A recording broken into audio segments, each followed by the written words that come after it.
Hello and welcome to Amiami Recap, the show where I talk about anime girls and eat Swedish fish.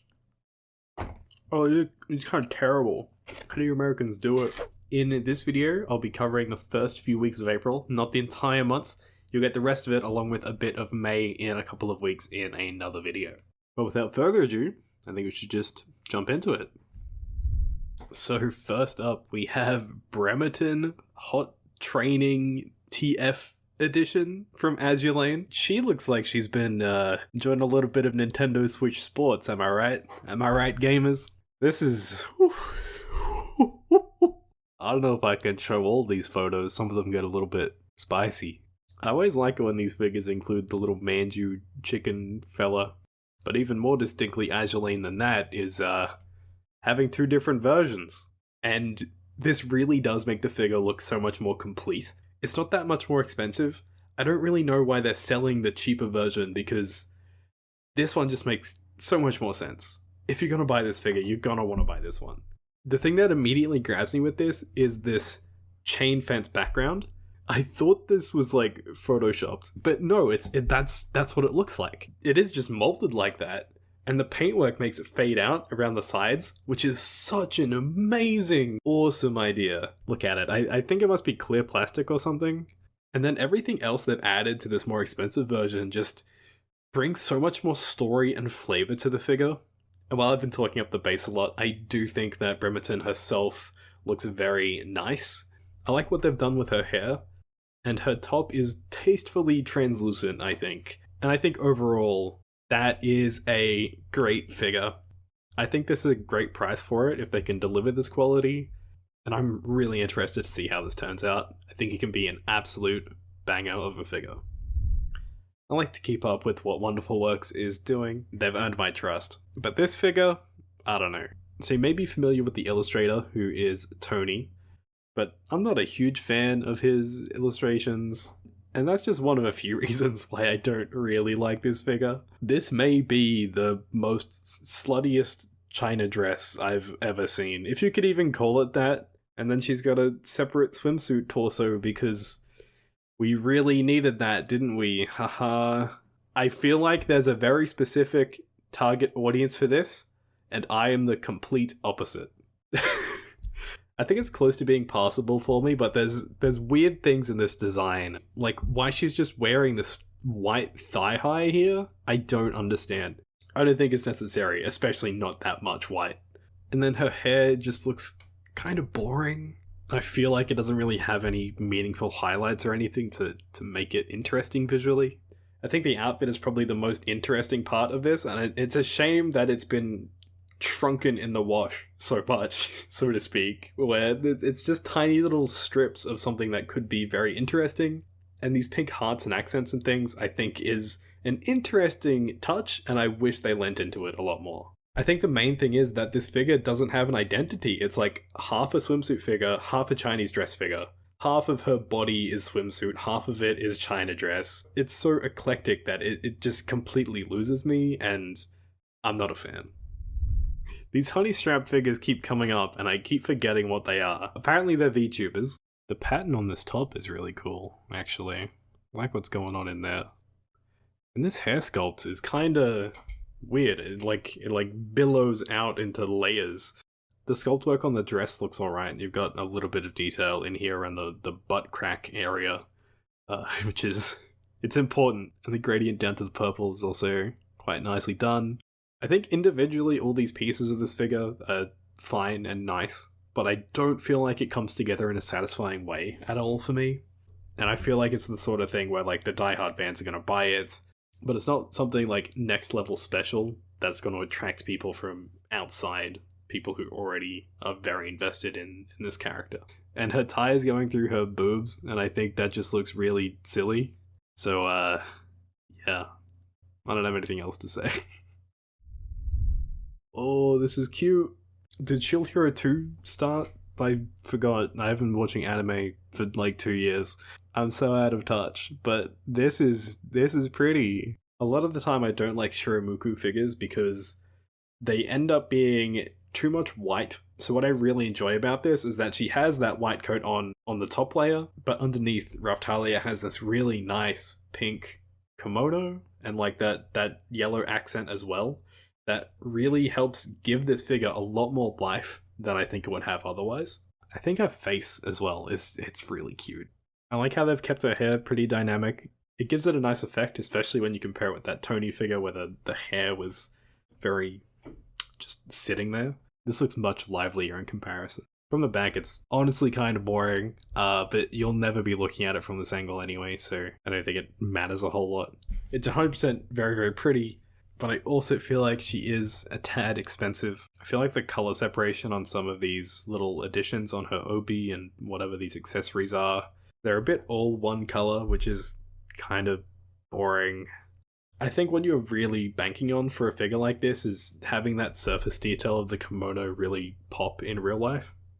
But I think overall here, FuRyu has a really pleasant wedding figure for once.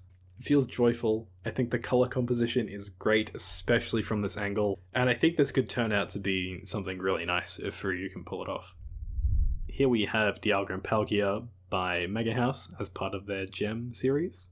I appreciate for this one that they've got someone holding this up in front of them. It's like when you go on Amazon, you've got someone holding the book so you can see how big it's going to be. A lot of their product pictures always look like renders, especially because they present them with like white backgrounds.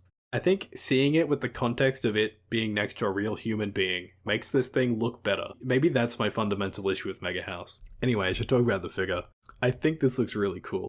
There's a lot going on in this figure just because you have the base, you have like these cloud smoke puffs going, and you've got the ability effects also going on as well. There's a lot here that just isn't the Pokemon, which I think is probably a benefit to it. It's an interesting diorama. I'm not sure I'd pay that much money for it, but given that the yen is completely in the bin right now, I don't know if I should be more lenient. Every time I look at this thing, it takes my eyes a few seconds to adjust, to like take in what I'm seeing. But after that, I think it looks really cool. And if you're a fan of Gen 4 or Legends Arceus, I'm sure you're gonna love this one as well. Here we have Megahouse's take on Silence Suzuka from Musume. This feels like a pretty uninspired take on a character who is a horse girl who runs races and is also an idol. And this figure shows us neither of those things. She's just standing there. Eastream is doing their own version of this character, and while I think it's not that much better than this one, I think it definitely feels more inspired than this one, and I would wait to see how the Eastream one turns out first. It just seems a bit sad. Like, cool, she's got two different faces. You got like a sad looking one and a happy looking one, but to me it seems like she's just gonna look sad either way. God, I really hope I don't get spoiled on this movie before I watch it. It's on me for taking so long. There's probably stuff in this that's just like going over my head. Does Mari really have two different pairs of glasses? What is this picture trying to show? Like, why? They basically look identical anyway. I think Mari's face looks particularly well done. They're showing off Asuka's butt a lot, which, you know, fair play to them. Seems to be one of everyone's favorite parts about her. Ooh! Why aren't they zooming in on Mari's butt? She's got some junk in that trunk. I like what they've done with Asuka's hair. It's all like... I think I just enjoy the composition of this figure a lot. Maybe I'm just a bit of a sucker for double character figures. I think maybe the only thing is that these white suits don't leave a whole lot of room for detail. And since they are 3,600 yen, I feel like you want a little bit more than that. But it's a pretty badass figure to begin with. I like what they've done with the base. Everything else just looks pretty cool, so yeah. Seems alright. Ugh. Oh, okay. I guess it was about time Kurumi got her Yoshitoku dolls collab with FNEX. Have they made a Miku one yet? As always with these, I feel like the price is always really hard to justify. You're really just paying like an extra $1,000 or more just for the real kimono material that they're using here. Like, that is very detailed and beautiful looking. I especially like the obi, or whatever this thing is on the back. Most of this kimono just looks like a bit of a mess of color. And maybe that's why you like kimonos. I prefer to like simpler ones that aren't so... blah. Aside from that, there's not a whole lot to comment on. I feel like these Yoshitoku dolls figures have found their own niche, and the people in that niche know whether they want this or not, basically immediately. But it's certainly one of the more unique Kurumis, even though it isn't her first Komodo figure. Hello, here we have Vert, not to be confused with Lil Uzi Vert. I don't know anything about rap. Can we talk about how happy this little bear cushion thing looks? Look at him. I wish I could get one of these for like all my sitting figures. I love this thing. I bet someone watching this would be like, yeah, I'd be that happy too if I was being sat on by this anime girl. I would bonk you and send you to horny jail because no, stop thinking that. Touch grass, no maidens. Every time I try to look at the girl, my eyes just go back to the cushion thing. I like this green dress. I guess it's translucent because I feel like you can kind of see through here, which just make the colors a lot more interesting to look at since there's so much variation there. The hair looks okay if a bit like uniform and samey. This almost looks copy-paste of the same thing like 5 times. And then even on the other side, I feel like it's not that much better. But it's not that noticeable. It's a really attractive figure. It's not something that I would personally go for, but I can see a lot of merit in it. Even from the dress down to the cushion thing, down to the pedestal that it's on, is like a nice green, aqua, blue sort of gradient there you've got going on. The dark legs are a good contrast to the lightness of her hair. Everything feels very intentional. It feels like everything's in harmony. And I think this could turn out to be a really great figure. Prime One are showing off their own take of Shiro in their Prisma Wing line. It's kind of annoying that the Prisma Wing product pictures all have this like stupid circle thing on the side. We don't need it, just show me the figure. I don't know what it is about No Game No Life figures, but they all look the same. Does every Shiro figure have like a checkerboard circle base like this? I swear it's like in all of them. Like composition wise, I feel like a lot of them have like a circle base, they've got cards flying around, the characters like going woo, and the hair is going woo. They all feel familiar and high effort, which is weird, because I wish other series also got high effort figures like this. Oh, she's got a Rubik's Cube? $10 if you can solve it. I don't like what's going on with Shiro's face. I think it's the mouth, and then front on, she's got the hair going over the mouth so you can't even see it. It feels a bit awkward. And her pose is kind of weird because she's arcing backwards. The choice of pose and face are the two things that really bother me about this figure. Otherwise, I think it's phenomenal. Her hair just has this really nice, soft rainbow gradient that works so well, and always does. The base and all the little knickknacks and accessories and things going on here, they all look really great themselves. And the sculpt is really good in the way that it makes them all feel like they're defying gravity and they're just stuck in this moment, which is really impressive to do. There's a ton of detail here, it looks really cool. These look like marbles more than billiard balls, but whatever, it looks cool, like it's fine within the context of the whole thing. I think with a much more confident pose, this goes from like a meh to like a whoa, this is a must-have figure. This makes it 2 in a row with the Prisma Wing line where I feel like the pose lets the figure down the most. It definitely feels intentional, but I don't like the end result. But maybe you feel differently. Is this Red Riding Hood? I love this. It looks like Raphtalia. I like the way her hair like curls in and hugs her head. I think that's nice. The layers on this dress are nice as well. It has these nice cutout diamonds so you can see like the underneath ruffly layer a bit. The back of it feels like it loses a bit of presence. Her legs look a bit skinny. But I don't have that issue when I'm looking at her from the front, I think, because of that wolf plushie. So while I love the sculpt, she is a little bit pricey, I think. I definitely would have liked to see more in the way of shading, especially on all of the red parts of her outfit, and especially these ears. Those just look like they're one shade of brown, which is kind of weird. I think this figure is built on absolutely great foundations. At this price point, I'm expecting a little bit more out of the shading than I'm really seeing here, but she may end up turning out completely fine anyway, so we'll see how it goes.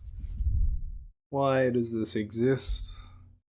Why is there a Filo swimsuit version? Stop looting the lolly, just don't do it. This is barely okay. And then the bottom half comes off? The worst part about this is that it feels like a fairly competent figure. The sculpting looks good, the paintwork looks good. It's Filo in a swimsuit. I think my opinion on this would be a lot different if she was just wearing her silly little white dress. Plain old normal Filo. But now we're looting lollies, I guess. God damn it. Speaking of lollies, this Takagi looks like a stick. She's so thin. I think the kimono design itself is pretty nice. I like the Sakura pattern, that's quite nice. I think the colours they've gone with are also pretty nice as well. But yeah, it is what it is. From a sculpting standpoint, this seems overly simple. But what's there, I think, does look pretty nice. I think Takagi's head and face do look pretty nice themselves. I don't know why, but this figure feels very Kotobukiya to me. I think it might be the base. I think this character design is really cool. I really like this yellow butterfly that holds the cloak together. And the navy coupled with these yellow and gold accents, I think, is just a really good combination in general. Ooh, her book even has, like, words in it. And it seems like they've put a lot of effort into the weathering of the pages on the book, which is a really nice touch that makes it feel more real. Got the same butterfly motif around the backside of the cloak as well, liking that continuity there. I also really like these magic runes or whatever she's got going on this like undershirt, skirt thing. I don't even know what to call that. There's a cool gradient there. That looks really clean. I think from everything I'm seeing here, this figure looks really well produced. She is a 1/8 scale though, but I assume that's in line with any of the other Tales of Arise figures they're doing, so shouldn't be too much of an issue. I think overall, just looks pretty sweet. Ooh, Alta? I didn't know Alta was doing a Toho figure. I wish there was more close-ups. I want to get a better look at this. I think it might be a telltale sign of an Alta figure at this point, and it makes the figure feel high quality, which is Alta's thing. I think this is a great sculpt. Flandre's wings are always really interesting to look at with those rainbow little things on them. I don't know anything about Toho. And I do like these rose vines that sort of wrap around the base, which makes the base like pretty interesting to just exist as it is, without taking away from Flandre herself. The red dress also has its own subtle shading, which is nice to see. And there is a lot of random little detail in here. It's just, these pictures aren't good enough to dig in and see all of that detail in there, but from the little bits and pieces I can see, it's 100% awesome Ultra quality once again. I have nothing bad to say about this figure. I guess this is how much Ultra figures cost now. We just have to live with it, because goddamn do they make some amazing, amazing figures. Here we have Coco Flower Delivery version from Is the Order a Rabbit. I always appreciate when they make the lolly characters 1/6 scale, because it's so small anyway, it's like the same size as a 1/7. I think this bronze signpost is really cool. I like that quite a lot. The issue is, I assume it's going for like this old-timey sort of setting. The signpost looks too perfectly new, and the base also has just like a really weird color scheme for these stones that also don't have any weathering there. It feels very sterile and kind of ruins the world that they're trying to build. The character herself looks fine enough. I do like this little fella in her satchel. I got no idea what that is, but again with me liking little cute stupid face things. And I really enjoy these flowers that she's holding because of how vibrant they are. It's a great balance of the red, the white, and the green. I also like the writing on the newspaper that the flowers are in. I don't know if that's just gibberish or like actually real words in a language I don't know. It's a really nice touch, but at first I did think they were fish and chips. Overall, I'm not entirely sure how to feel about this. I think just like a little bit of grime or something everywhere would really sell the story that this is trying to tell. But right now the vibe it gives me is they just slapped this character in a cute outfit and called it a day. Which I guess is a partial success. And last and least is this Miku. I don't understand why they're trying to sell the most bland, boring version of Miku they possibly could for 18,000 yen. It's not like this really has the detail or the shading or the craftsmanship that would really lend it to a price that much. This is 1/8 scale, by the way. 1/8 scale. They are joking. This could have been a pop-up parade. I'd say this is like 3 times the price I would expect Good Smile to release this figure for. There has to be so many other Miku figures that exist that are better and more interesting than this one, that are probably even cheaper than it. It doesn't really look like there's any meaningful shading anywhere. Someone please explain. And before we get to the speed round, I'd like to remind you that I do have my CD Japan affiliate link in the description below, where you can help support the channel by buying figures in this video, but preferably not this Miku because I don't think she's worth it. But hey, I'm not your dad. You can order this Miku if you want, and I promise I won't be disappointed. It's actually going to be the worst speed round of all time because I just put all the V-Styles here. I think I already complained about this one last month. V-Styles may as well be just generic bodies with the girl you want's head on top. And yet the only part that matters in this figure is Kurisu's face, which looks terrible. And don't tell me it's based on the visual novel, because the visual novel looks better than this. Why on earth does this lolly have safety pins attached to her bunny outfit? Why she got a cat mouth? She's got bunny ears.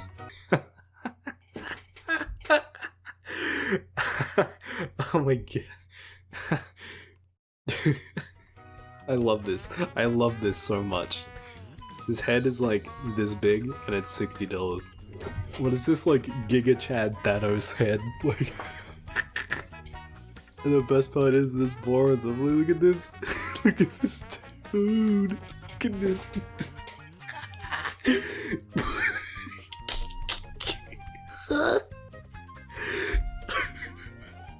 Of all the things Kotobukiya could have done with Iron Man, this is the least cool thing ever.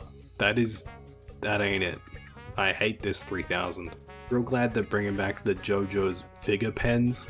I wish all figures could be pens. Look at that, it's genius. If you use a figure pen, I want to shake your hand. Rin getting a third Nendo with a different vehicle has made me lose faith in Good Smile Company. What's she even cooking there? What's she got, like beans? Can't believe they did it. I just want it for the face hugger. Did this sell out before I ever looked at it? This looks cool. It's like the best scath figure they've ever done. This hair looks so cool. God damn it. So that's going to do it for this episode of Amiami Recap. And expect the next one to come out sooner than usual. If you enjoyed it, make sure you leave a like on the video, and let me know down in the comments if you've pre-ordered any of these figures. And as always, this has been the Ando Experience, and I'll catch ya in the next one. Bye!